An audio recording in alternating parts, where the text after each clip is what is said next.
So let's talk about your other company, Swift Tram, and describe what Swift Tram does and what you're hoping to accomplish there. So Swift has been developing this technology over many, many years, and it's based on the Siemens automated transit systems that they use in Dusseldorf and Dortmund. And the one in Dortmund was put in service about 1975. Dusseldorf is at the airport 2003 is when that one was put into place. And most automated transit or automated people movers use a sit-on type, 4 wheels, 6 wheels on a roadway or on tracks. What Siemens had developed based on years of non-automated systems like this in Japan and Germany is a hanging system which allows you to have a much smaller guideway.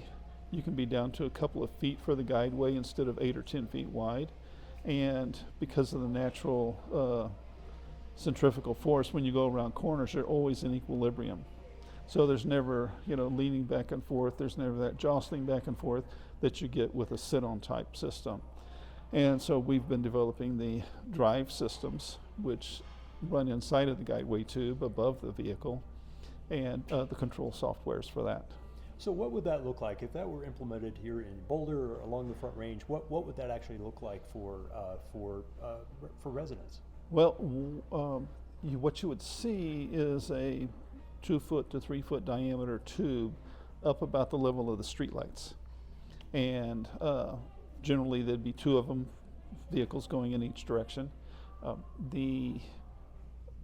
And you'd have towers into the ground about every 100 feet or so to support it. The installation is much cheaper because you don't have to dig up the roadway to put in rail, which they have to do that for, dig down about 6 feet in this area to put in the ballast for any type of light rail or commuter rail. So, and it leaves the rest of the surface for other uses. So you can cross a road without interrupting any traffic on that road. It sounds like a fun amusement park ride in a way. I volunteer myself. I'll be a guinea pig for you if you get a working model of this at some point. Well, what we've built so far is coaches, see how they felt on the inside. They're about 25 feet long, 8 feet wide. And it's comfortable to hold about 20 people standing, 22 people standing. Great. Or you can put seats around the ends of them.